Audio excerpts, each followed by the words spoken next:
and why we are gathered here. So I would like to welcome first our guests, who are from Chicago Housing Authority, Chief Operating Officer, Mr. James Bapley. Thank you so much for coming. And you know how housing is also a social determinant of health. And as physician, now we are asking about housing security or insecurity. And I always rely on Mr. Bapley. He's always one phone call away. He's very kind. So thank you so much for coming and helping residents of Chicago. Also, I think we have our leadership. Dr. Lal is here. He's a lifetime member and also serving for a long time, and also secretary of the society. And our past presidents are here. Dr. Swami Nathan is here. Dr. Eric Kapuli is here. I can see, our leadership here. And I'll get into more of it in a minute. At the same time, Ted Kamlikas and Patrick Durst, can give them a round of applause for arranging such a great dinner for us. They work very, very hard. Also, I just want to make sure that Dr. Neela Johnson is here, and she has been really helping making sure that there's equity in medicine and African American medical students are enrolled in medical schools, and physicians are working every day in communities where they are needed. And then Dr. Audrey Tanksley, she has worked with us at Access, and now she's County Medical Society president, so welcome to you too. And I'll continue to do that while I'm, and also the platinum sponsor is Orient Health Labs. Ali, can you stand up? Because they have been going into each neighborhood, school districts, municipalities, and doing COVID-19 testing everywhere. And also they have Omni Health, Home Health. Also with us, the director, and Omera J. Cello, thank you for coming. And let's give her a round of applause. Thank you. And Mr. Nafis Rahman is with Secretary of State. They have been doing a great job keeping businesses open in Illinois, so we are thankful to them. So it's in, we always gather for very, very important discussions because we are in the pandemic. That's why you see that we really wanted to have a spread out meeting, because if you have come here at different events, you have seen that we have a lot of, folks gathered here in the same hall. It's a beautiful place. Alhambra Palace is owned by a physician who's Palestinian American. And that's what, America is all about. And we want to make sure that America stays that way. So today, we realize as physicians that gun violence has been really, really becoming almost like promotion of endemic or pandemic. We are losing so many precious lives in violence, and there are things which we need to do. As physicians, we see devastation on one side, but here today, the leadership is here, not the medical leadership only, but the civic leadership. And it's very, very important for us to make sure we mobilize all resources, all assets to deal with this kind of violence, which has become a public health risk. And also, it's really impacting so many families who are losing a father, mother, children, and it's really, really in epidemic proportion. So it's really something we have to stop. We cannot sit and just watch it go by. And I know that tonight we have a great speaker, and I have worked with him. He really has his heart in the right place. He served as superintendent of the 3rd largest district from July 2001, when he was only 35 years old. It was an interesting conversation between Dr. Lal and Arnie. That Dr. Lal said, I joined Mount Sinai at 64, and Arnie was hardly one then. So, and until President Obama made a very good choice of picking Arnie Duncan for Secretary of Education, because he knew that if he can really do wonders with Chicago public schools and most challenging district, he can really turn around 44 million public school children of the United States of America. And he did a marvelous job in his first term and in his second term. And then, of course, after, doing wonderful things in Washington for the United States of America and its children and education and higher education, he opted to really do what he always believed in doing: human services, health services, educational services. So now he has created an organization called CRED, which is creating real economic destiny for, everyone. So also with Emerson, he's the co-partner, making sure that, there's equity in most neighborhoods where we have disinvestment for so long that we cannot anymore afford to have those neighborhoods just be in the news or watching them, in newspaper. We have to do something about it. So I know that one person who has been doing that consistently and constantly and every single day, every single minute, making a difference in the society. So without any further reservation, I would like to ask Secretary of Education, Arnie Duncan, to come to the podium and share his thoughts about gun rights. Let's give him a round of applause like Chicago Medical Society. We are ready.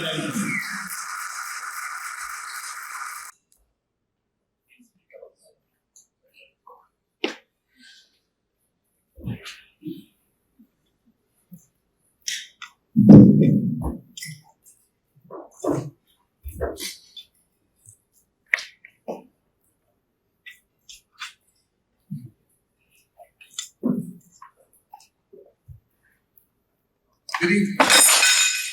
People here, okay? Good evening. We'll have a brief conversation. We really want to open up to your questions and have another conversation. A couple quick things first.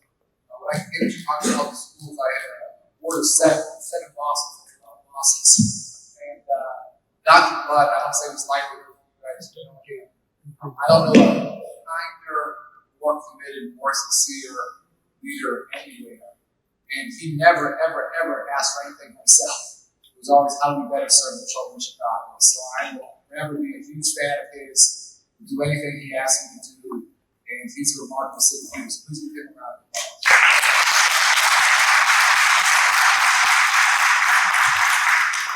James works as in our legal office, our general counsel's office. He's not going to the CHA. He's done 20 years in public service.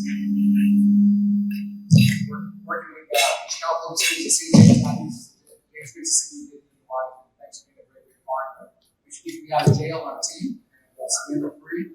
It's something really important.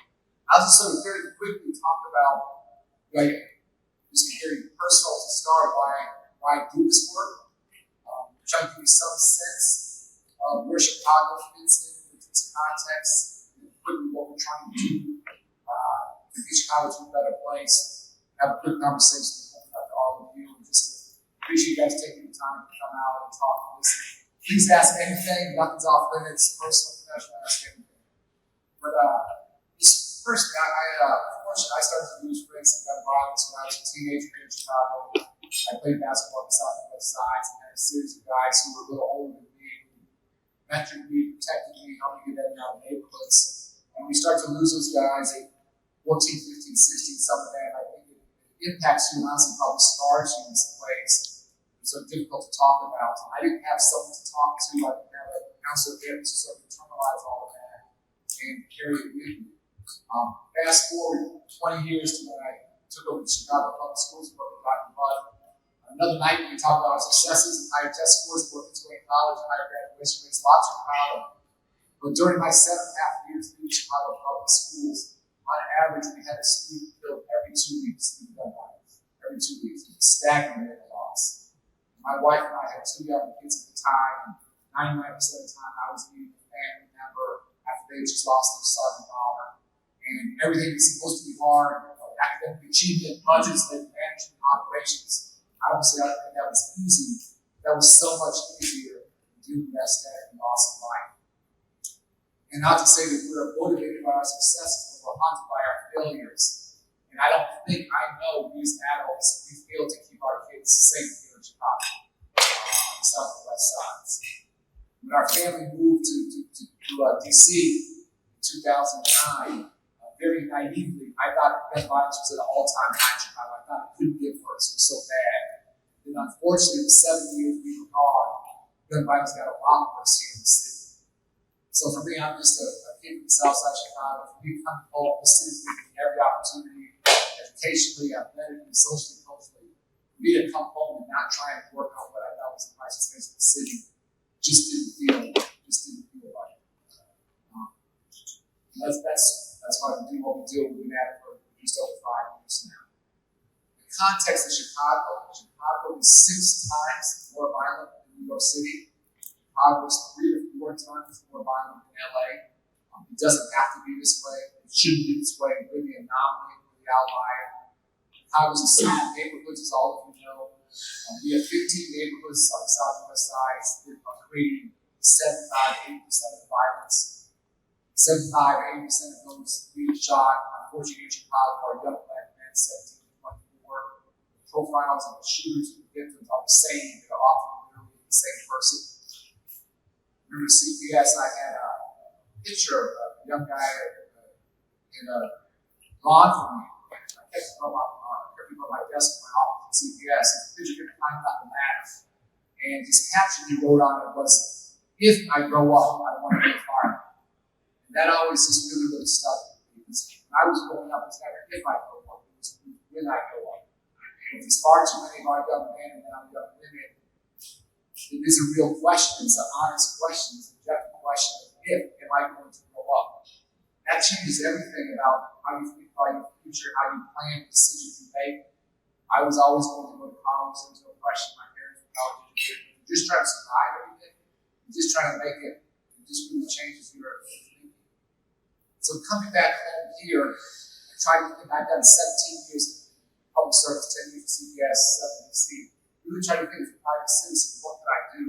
I'm pretty radical. I would love to get rid of all the guns. I don't quite have the ability to do that. We have way more guns than the first year in the nation. Doesn't make sense. So I couldn't figure out what to do on that. I thought we could give our guys a reason to put down the guns and have some hope. So I just spent a lot of time talking to young men on the south and west sides, visiting Cook County Jail all the time, just saying, what would it take to have you change your life and do something different? And really, those dozens and dozens of conversations shaped our work. We continue to evolve, trying to get better every single day. There are 5 pillars to our work. We have a street outreach team. We recruit some men and women into our program on the south and west sides. These are folks with real credibility on the streets. They have turned their lives around, and because of their credibility, they're able to recruit folks into our program. Once folks come in, we do a couple of different things. Every man and woman has a life coach. We say all the time, experience is the best teacher, but it doesn't have to be your own experience. And for better or worse, many of our life coaches observe significant time being incarcerated. But if they can stand in that gap, they can have the lessons in their life really bad, and instill that in our young men and women, and hopefully we can avoid those cycles of getting locked up. We have an amazing clinical team, which Ms. Wilson is a huge part of our work on the west side. And I never want to say one part of our work is more important than another, but I can't overstate the importance of our clinical team. There's a truism that hurt people. We know that, but the converse is also true. That heal people, heal not just themselves, but their families and their community. And we're going to talk about trauma, which is a tough topic, which you guys are familiar with today.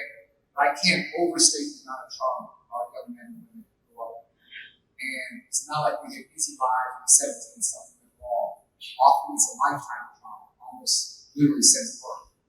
And helping folks come to terms with that, deal with that, grow, heal, that enables them to do things that maybe in the past weren't possible. We have a small education team. We've got lots of folks, high school diplomas, which is amazing graduation ceremonies. We have a set of both staff and participants in college now. And then we have a jobs team.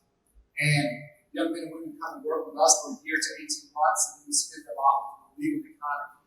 I say all the time, our men and women like John, we're gonna make a living. We're gonna eat, we're gonna pay bills, take care of their kids. That's gonna be the legal economy or in the illegal economy, which here in Chicago parts of often is defined. So it's really up to us, and we're gonna create opportunities to make a living and support families in the legal economy or not.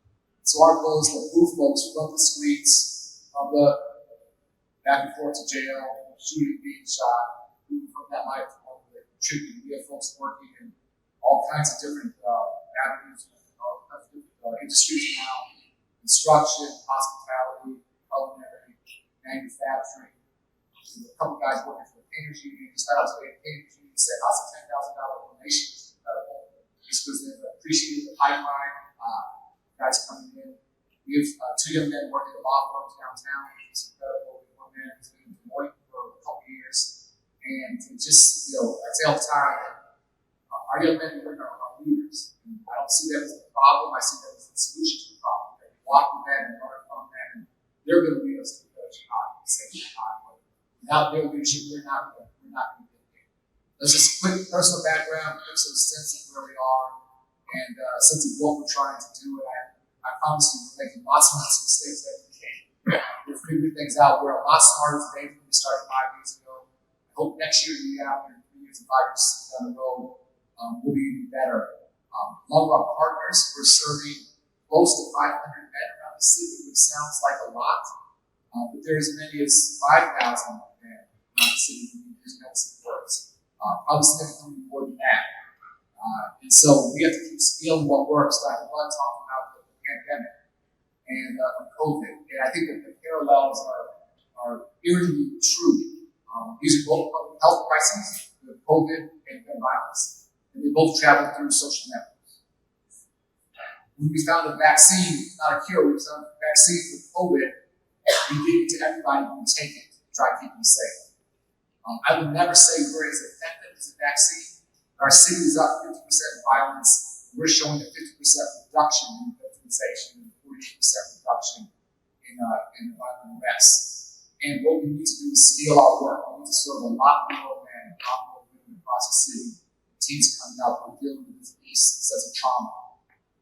I know many physicians in this room. I've talked to lots and lots of physicians over the years, and I just thank you so much for the work you do to help people heal and literally stitch them up. I also know you guys are tired of only doing that, and only sending them back to communities that aren't safe, and sending them back out with still hot cycles of trauma, perpetuating cycles of violence. And so I think we're all committed, not just to serving people up, not to locking people up, but giving people a pathway to something better.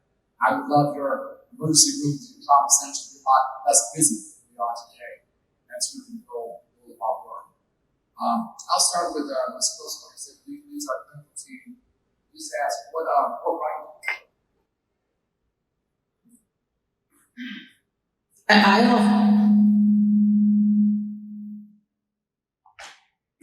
I often say, and you all hear me?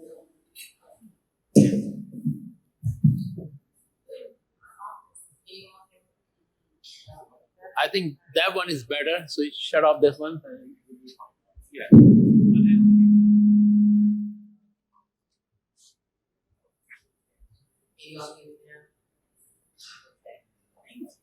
I often say that social work chose me. Like, before I became a social worker, people used to come to me often for help. And so I moved into the field of social work because it was what I did. And so social work picked me, and it was just who I was as a person. I started out into the field of social services as a caseworker and went back to school, got my master's degree in social work, and came back as a therapist. So that's how I became a therapist at Chicago Freedom. What's the biggest lesson from this?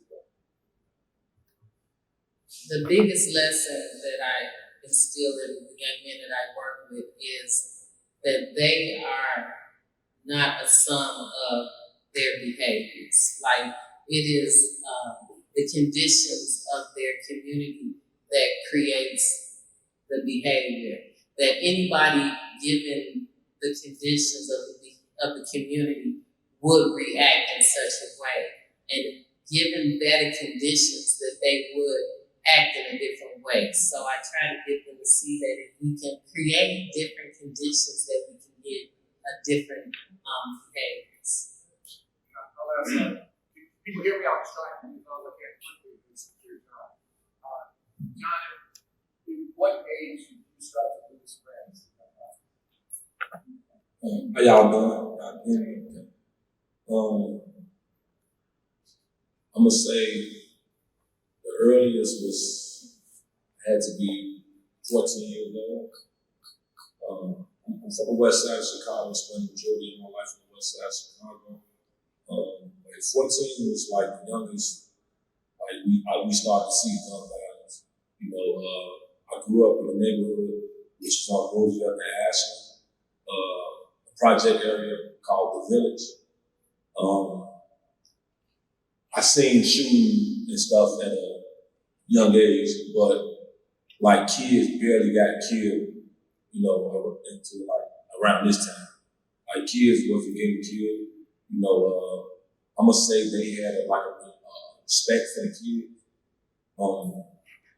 Like you see them, people was getting shot. That was like a normal. I thought that it was a normal thing to see. But as I grew up and I had a talk with Miss Wilson here, she let me know that's not normal to see. People's dying every day.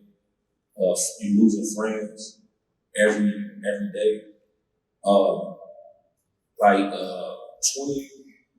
2014 is like when 2013, 2012, like around that time, the city of Chicago really changed.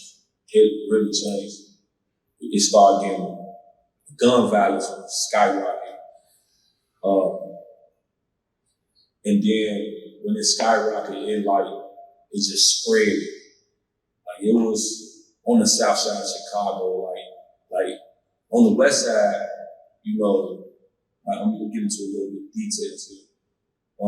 We was known for like selling drugs. The south side was, oh man, they shoot, they rob, like just one year, 2014, it just spread through the whole city. It came to the west side, went up north, like it just spread it spread like wildfire.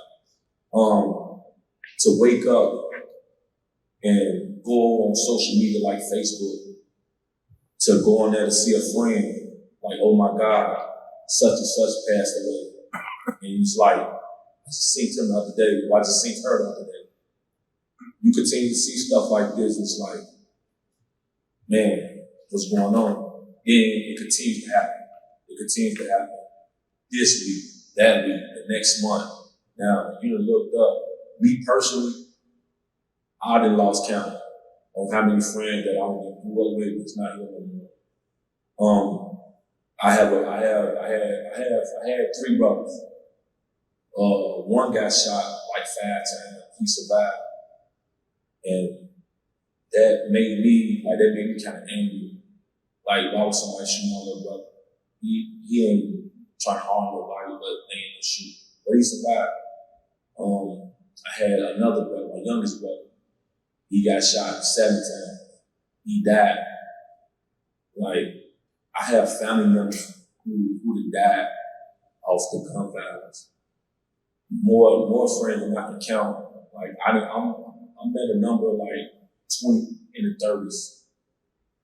And it's like when somebody tell me now that somebody be killed, and I be like, oh, that's crazy.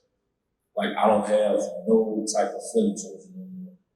Like, I'm numb to it. I don't go to funerals at all no more. It was too many to go to. I can't even deal with it. I don't even know how to deal with it. When my brother was killed, I was locked up in the Cook County jail. And for me, I couldn't even grieve. Like, he got killed in 2014. Got killed in 2014. And this year is 2021.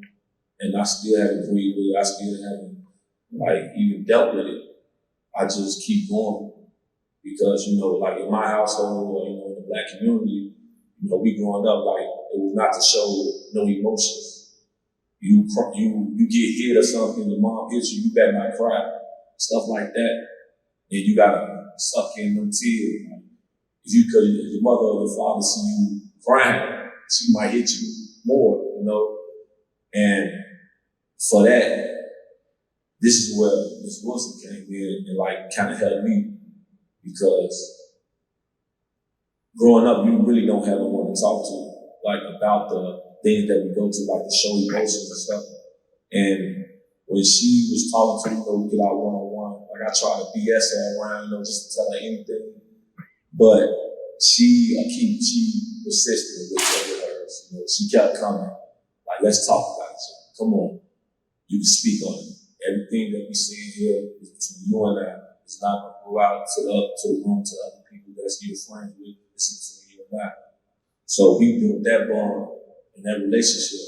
Now I feel good about telling her things. With my brother down, don't get me wrong, I wanted to retaliate, but I was locked up. So I had 6 months to deal with that while I was in jail. And when I came home, you can tell that I was dealing with it because of my body, like I lost weight, you know, but I didn't know what was going on. I thought I was just living normal, you know. So it's like, people's getting killed every day, and ain't nothing we can really do about it, because you could turn a good person into the worst person in the world because he just saw his friend get killed. He don't know what he done saw, what he witnessed. He just saw his friend get killed, blood all over him, and he just sitting there bleeding, losing his life. Now that person just looking at him, and he don't know what to do with it. But in the back of his mind, it's saying, get revenge, get your lick back. So now you got that one person, he's trying to get the person who killed his friend, his brother. And now it's a revolving door. It's just gonna keep going and keep going. We got kids now. I have 3. My little brother, he had a child that he never met. And it's crazy. I gotta pick up that slack with my nephew to let him know, like, man, your father was a good man. You know, don't think he ain't want to be here, because he did. And now, what if our kids growing up, right? And somebody tell them, like, yeah, those are the people who killed your father, or those people who killed your mother. What you think those kids gonna do as they get older? They gonna retaliate. Now it's getting more and more, like it's going to the next generation. And we gotta find a way to like to deal with this, like to make it stop, like put a track, like put a halt into it somewhere, like sometime at some point. People can say, what resources can we use and what can we do to stop all this violence? Me personally, like, if we had Craig and the other program that we have now, about 7 years ago, I think a lot of stuff would be different. We didn't me personally, I'm talking about me, I didn't try to fill out applications and try to go on job interviews, which I did very well in these job interviews. I'd get the job and they'll tell me, okay, we just wait on your background. And, I let them know that I had a background. So 30 days go past, I get a letter in the mail, we can't process what you're going to the hiring phase. Okay, now I gotta go back into the streets. Look for another job, same thing. Like, this been happening numerous of times with me. Get the job, get my orientation paper, or you've been waiting in the background. Now you're making me go back into the streets, like, okay, this doing the right thing ain't the right way. So, real quick, not leader. Always has been, you didn't make him a leader. You didn't lead him forever.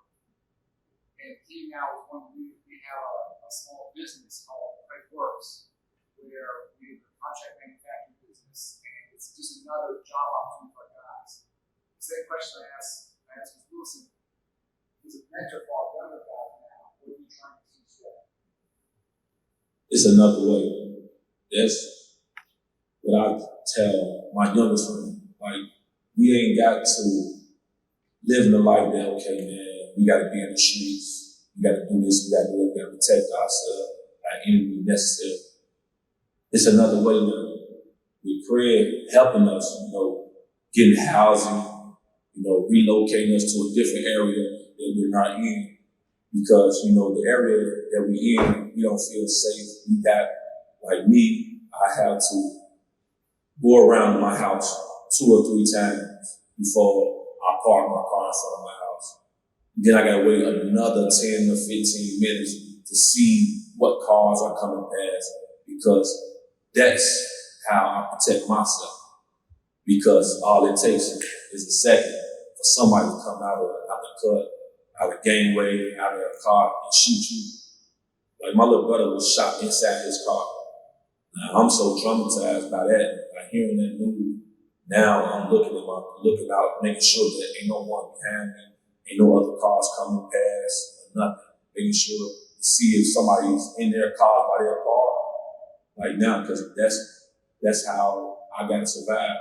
And that's how most of us gotta deal with the life that we're in, and being on our side of the town right now. Two things. One, that trauma is beyond real. So your response, we call it having your head on a swivel.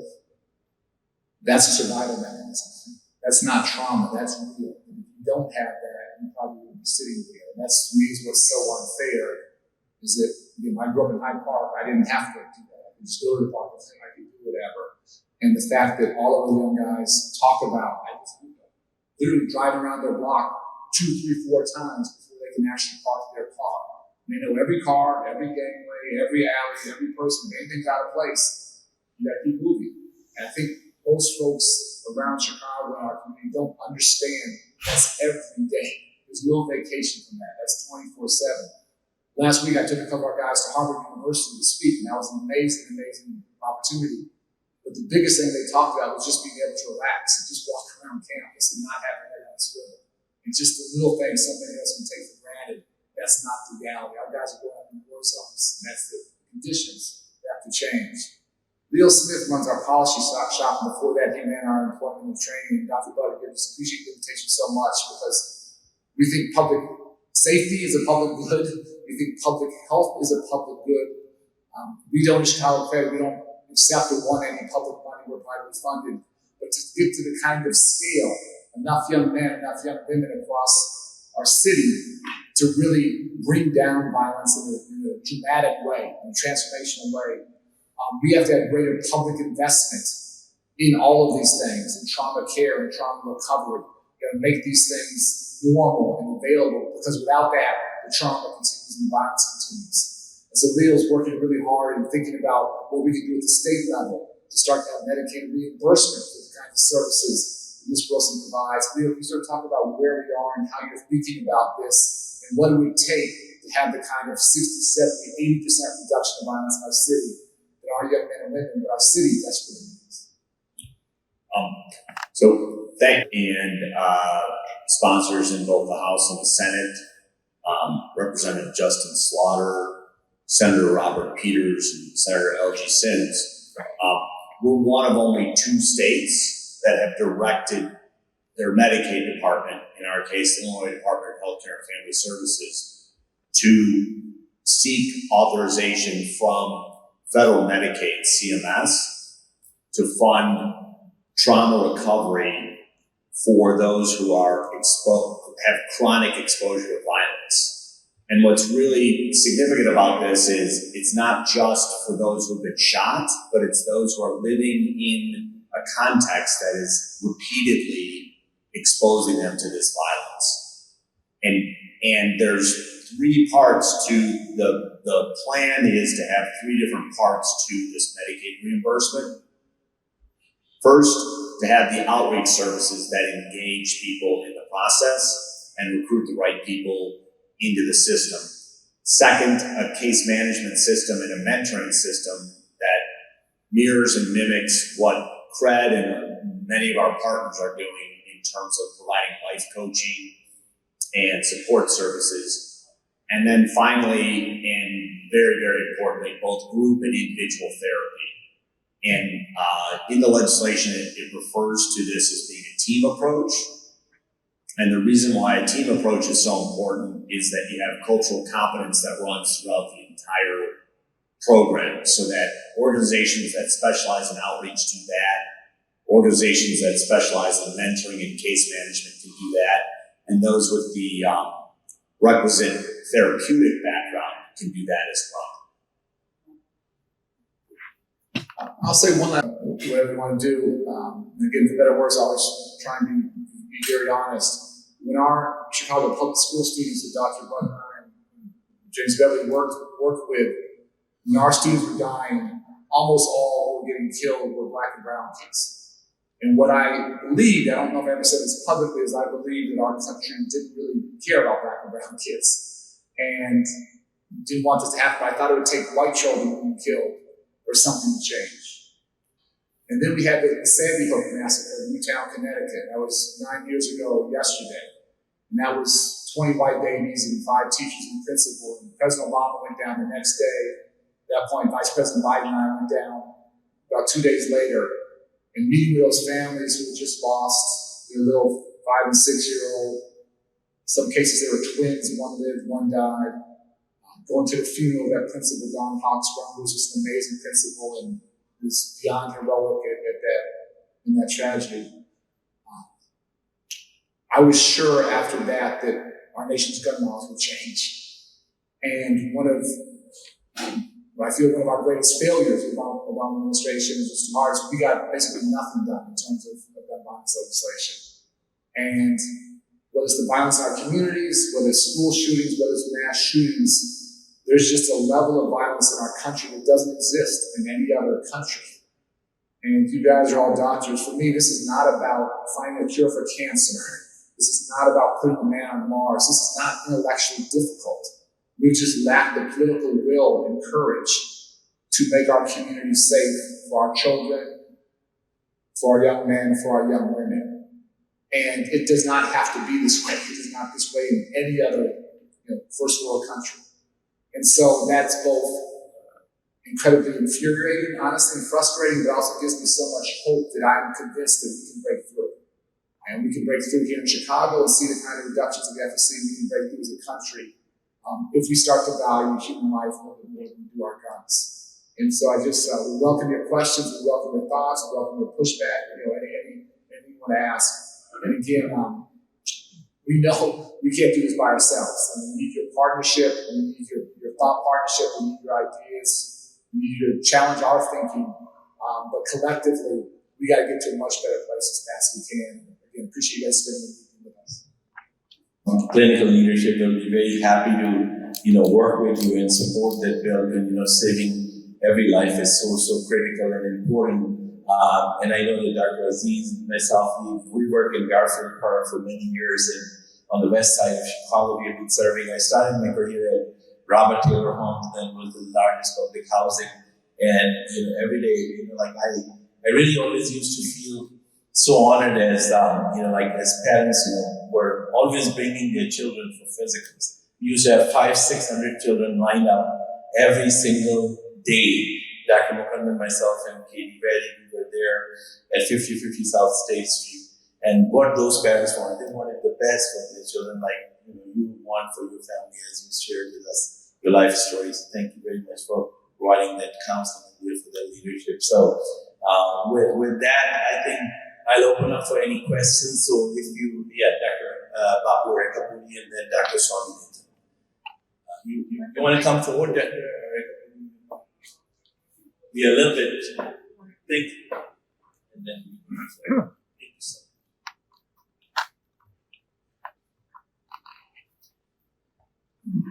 my common sense thinking is, ultimately, breeds all kinds of abnormalities. Everybody talks about it. The gulf between haves and have-nots is widening all the time, regardless of what is happening. I've been only here in Chicago once. In 72, I used to be in Southside, 93rd.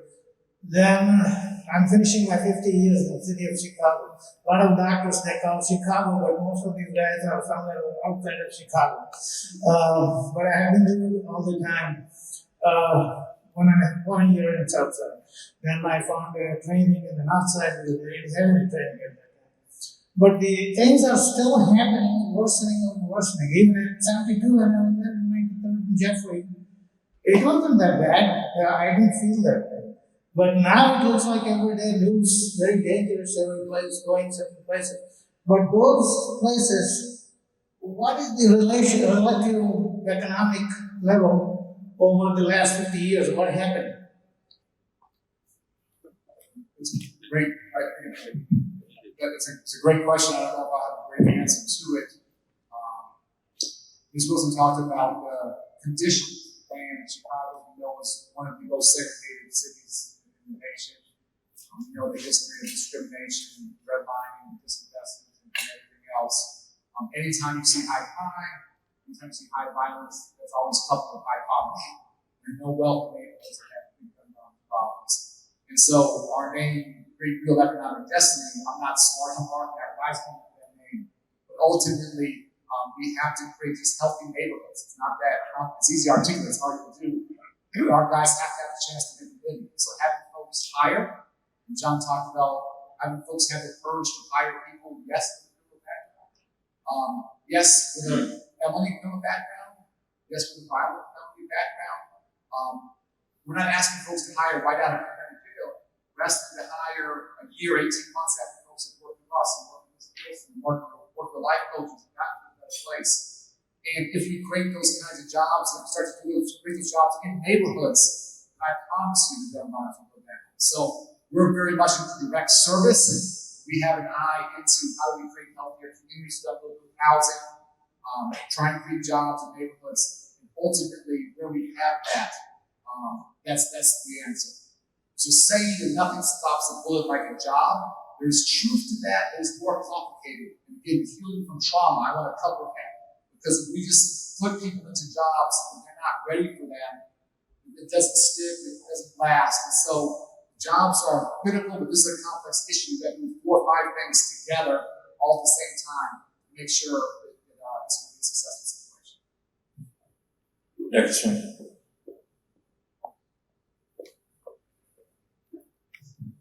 Thank you, folks. Just by something amazing. Retired chair of psychiatry from Aggregate on Sound. And the only thing that's relevant to this discussion is back when I was a resident of Northwestern, I used to moonlight. And the easiest jobs to get were moonlighting in Southside Chicago. I spent a couple of 3 years moonlighting at back of the yards, Shannon Avalon, Great Grand, doing psychiatric work.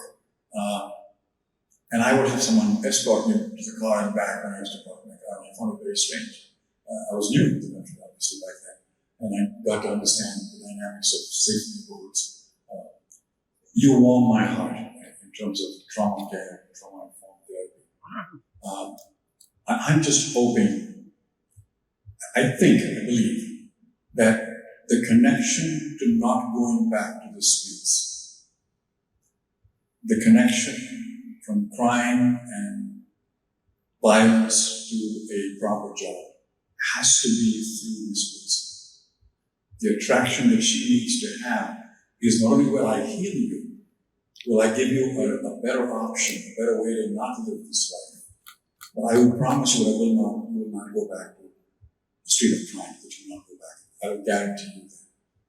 And in addition to Medicaid reimbursement of her work, there needs to be on the backside some sort of vocational rehabilitation that says to these young kids, there is a way out of crime. There is a life out of crime.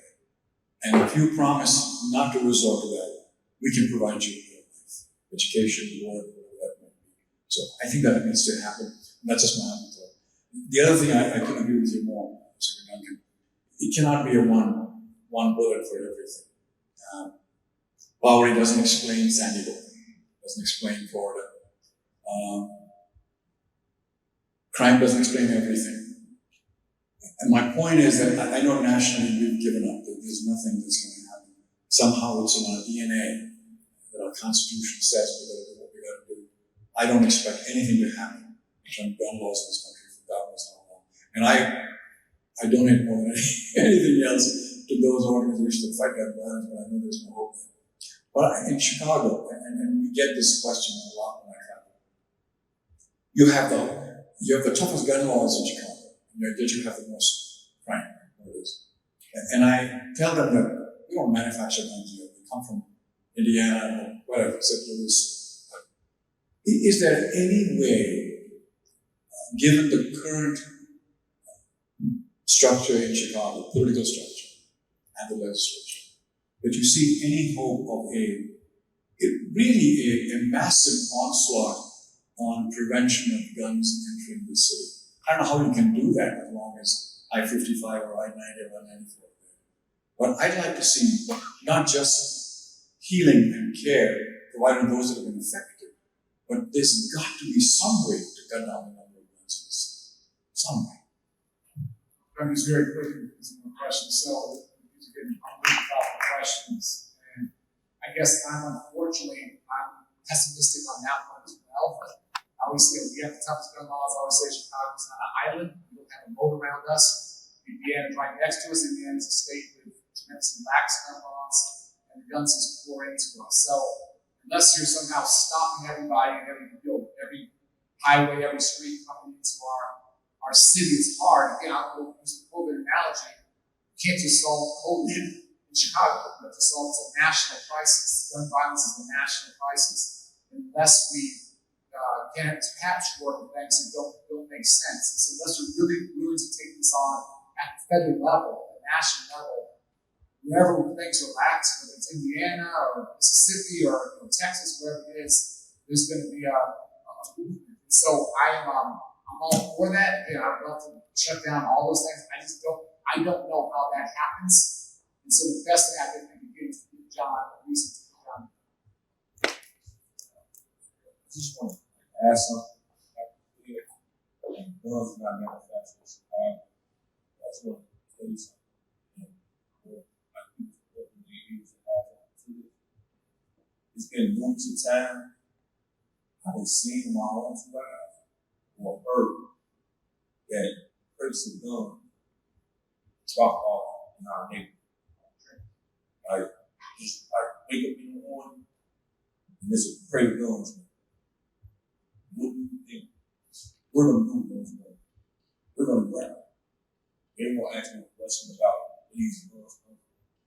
But this is what's really, some of these things are really happening in our neighborhood. Crates of guns are really being dropped off in our neighborhood. So we ain't going all the way to Indiana. The guns is just coming from. So just one shot. I was going to say, we need to treat guns like preventative care. Like, we need to solve it from, from not needing them. Like, violence is where we need to solve the problem.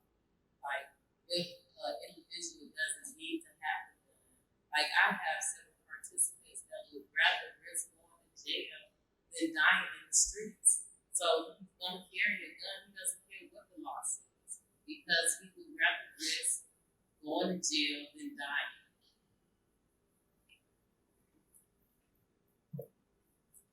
And yeah. Position here at University of Illinois Chicago.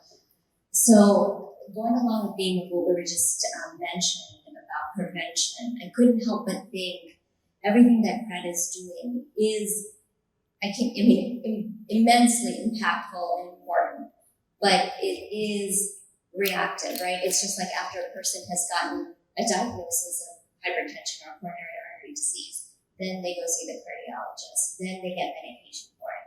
So my question is, how can we be more preventative at the level of the Chicago Public Schools? Earlier, I'm a mother of 2 young boys, right? So what can be done better, more in schools, one, and two, also for young parents, right? It starts very early in the home. What kind of counseling or life coaching can be provided for them?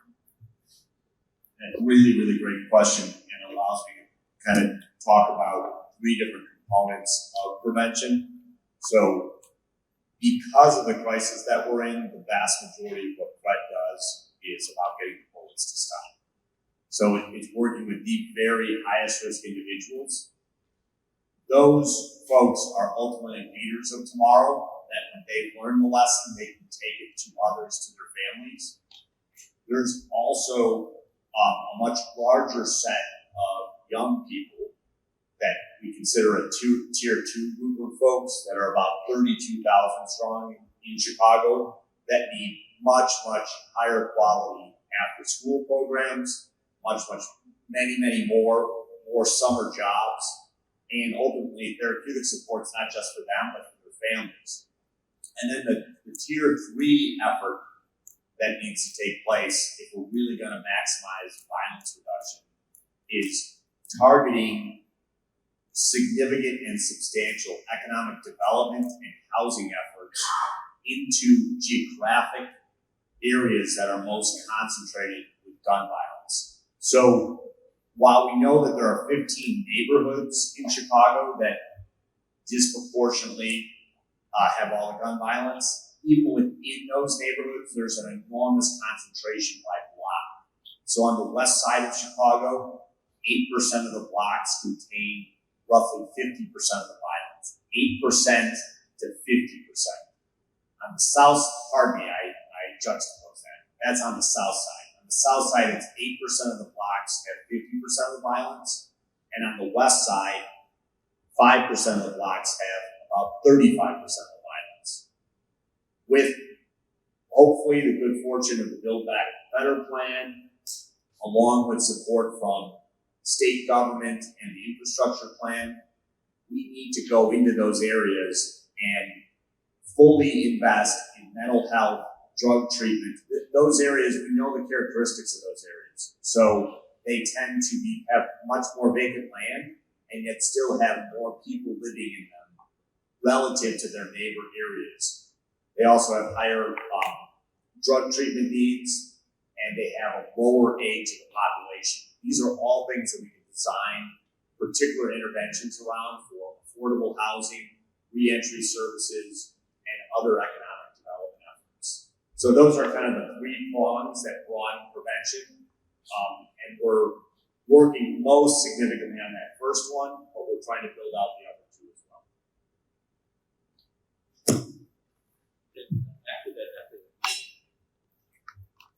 I just so appreciate you guys being here and doing this for us. And before I was a physician, I was actually a 3rd grade teacher, and then went into policy, and I was a lobbyist. And so my main question for you is, what is your ask for us? You have a room full of doctors who, are across every specialty, and we want to be here, and so what is it?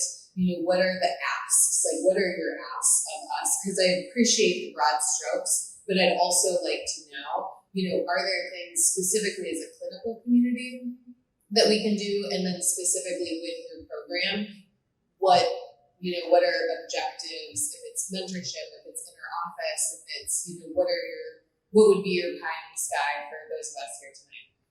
Thank you for teeing that up. So I think the audience can appreciate the complexity and sometimes the unintended consequences of how Medicaid is structured.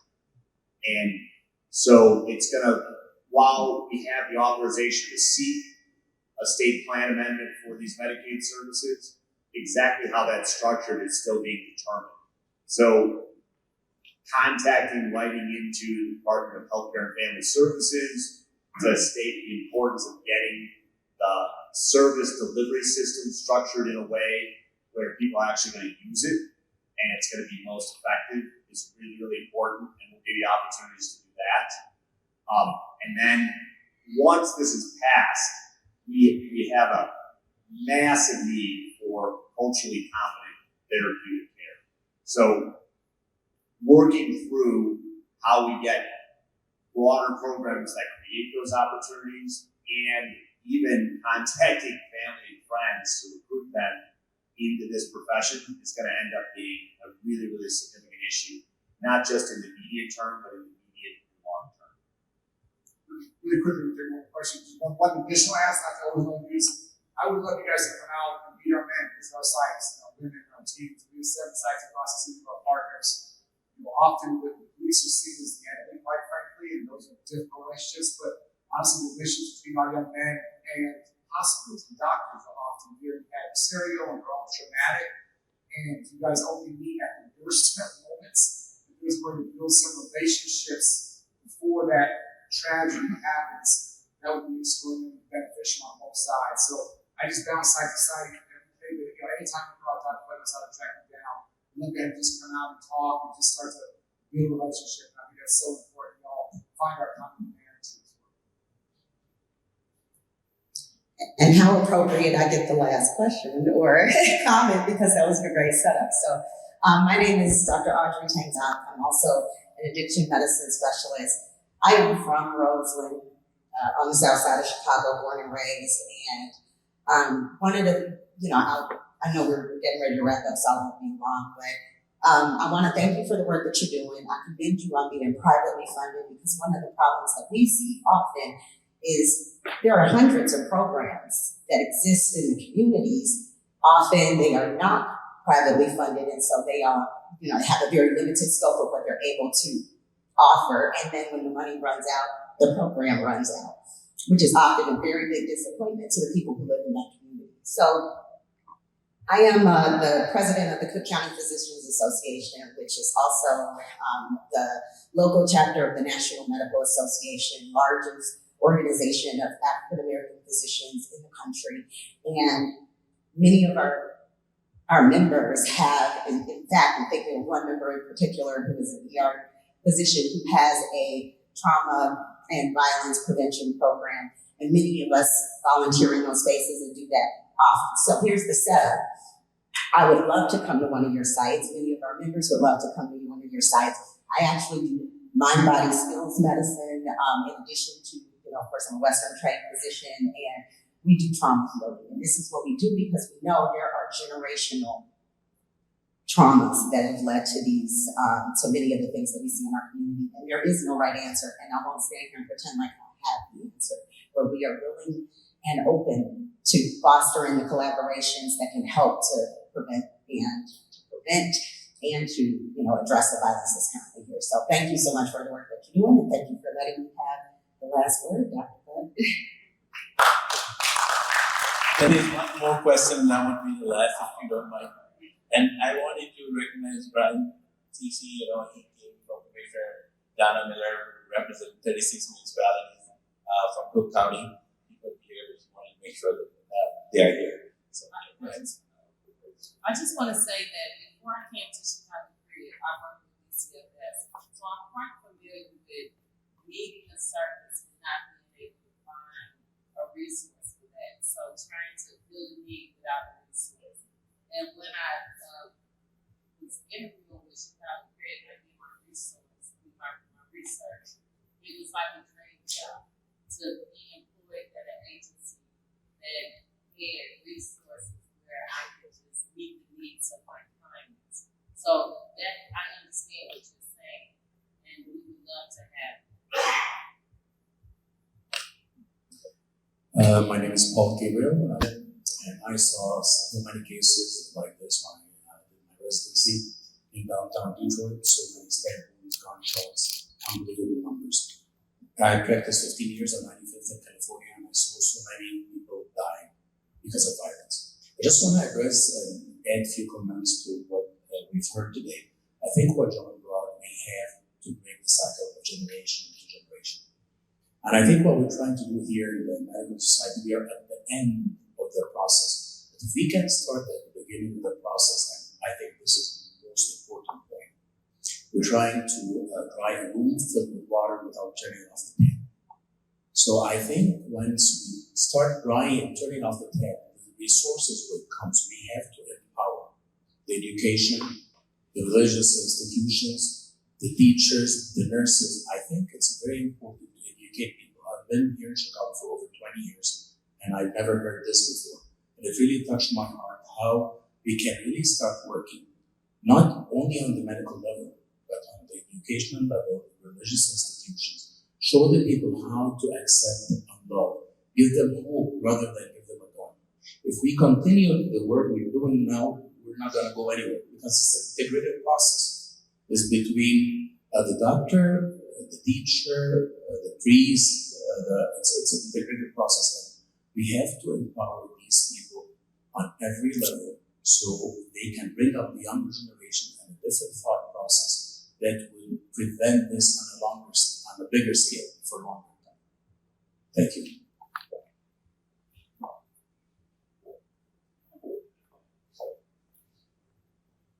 So I think, I hope that everyone enjoyed this enlightening discussion. And I again like to thank, Secretary Arnie Duncan and his team. Let's give them a very big round of applause. And I thought that with Dr. Gabriel and every physician here, first of all, the idea was to make sure, and I was working with Secretary Arnie Duncan, and he was superintendent of Chicago Public School. That was our one focus. Education and health go hand in hand. And if children are healthy, they learn better and they think better, as John mentioned, like all parents who were at Robert Taylor Home, they were equally, dedicated to give the best education to their children. And physicians are always in very unique position to really, because, except for their ministers or religious organizations, physicians are the one who they come to. And sometimes in Garfield, as Dr. Aziz and I will say that, we are community assets. And that's what Secretary Arnie Duncan did. He invested so much money into health also because he understood. Because after Dr. Jones, you have the Jones High School, I was, the first physician after such a long period of time. I think it was 1800. And Nicholas Sen was the other physician who served on the board of education. So it's important. That was the purpose of today's, to build bridges with education, health, and community resources. Fred is doing a great job, and we have to figure out a way how to really develop this. So Chicago Medical Society will continue. It's the start of this partnership. And I think we have a long way to go, but we'll go there and we'll make sure that we take everybody with us. Because we may have come in different shifts, but we are in the same boat. So we must work together. Because together, we really are always better, and we always do fantastic things. We can do a lot of miracles. So with that thought, I think, with your permission, thank you so much again. Thank you for listening and engaging. It was such an engaged group. I know a lot of members came out today, a lot of leadership came out. You all are leaders in different capacities in one way or the other. Please continue to do your part, because we all can do something about, preventing violence and abating violence, mitigating violence, eradicating violence, provide economic opportunities to everyone who we come across. Thank you so much. Have a good night.